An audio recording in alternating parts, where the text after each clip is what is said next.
Thank you, Madam President, and thank you, USG DiCarlo and USG Lacroix, for your briefings. Madam President, this conflict began with a decision made by Hassan Nasrallah. It was Nasrallah who chose to tie his fate and that of Hezbollah with Hamas.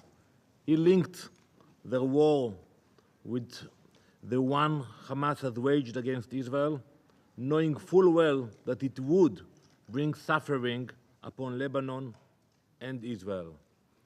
And this council was warned. On September 20, I stood before you and urged you to act before it was too late.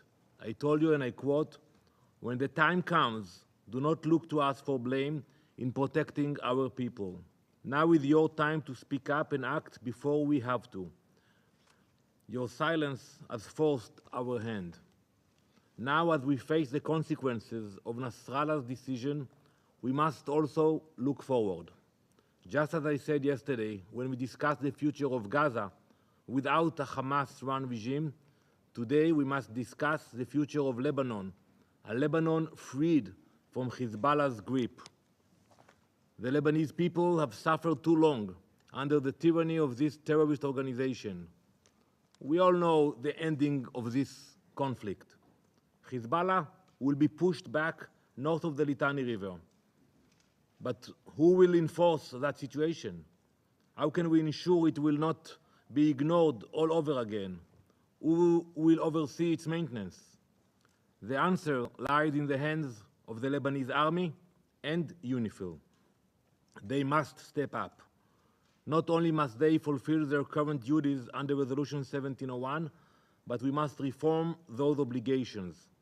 The mechanisms in place must be enhanced and altered, so we do not find ourselves back here in the same situation in another few years. Colleagues, the time has come for the Council to finally act on Resolution 1701. We have called for its full implementation for years, while warning of Hezbollah's violations.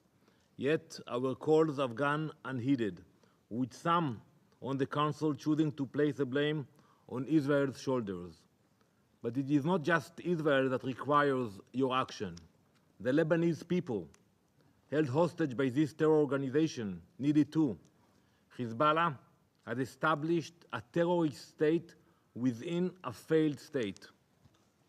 Just 2 days ago, a UN Security Council report acknowledged that despite nearly 2 decades since the adoption of Resolution 1559, Hezbollah remains the most heavily armed militia in Lebanon. Their advanced weapons have robbed Lebanon of authority over its own territory. The Lebanese army, along with UNIFIL, must step up to their responsibilities and regain control. The failure to do so has led to the devastation we see now. The situation along the Blue Line remains volatile, and Israel is in close contact with UNIFIL regarding their safety. We have recommended UNIFIL forces temporarily relocate 5 kilometers north to avoid danger as fighting intensifies. While UNIFIL has chosen to stay, Israel strongly urges them to reconsider this precautionary move to protect their personnel. Let me be clear. Israel has no desire to be in southern Lebanon. Our goal is to protect our people, not to occupy Lebanese territory. But to prevent this from happening again, the Council must ensure the right mechanisms are in place for the Lebanese army and UNIFIL meet their obligations. I wish to address the Lebanese representative, Mr. Rasham. I have listened to your words and condemnations very carefully. But the truth is, you should be sitting next to me, not next to the Iranian representative. Because whether you can admit it or not, Israel, Lebanon, and the free world are on the same side against the Islamic regime of Iran. Do you not wish to see your nation once again establish its own sovereignty? Do you not wish to chart your own course rather than pay the price for Hezbollah's war? Do you not wish to see your people prosper rather than suffer at the hands of Iranian proxies? All of us should declare, shoulder to shoulder, that Iran must keep its blood-stained hands off Lebanon.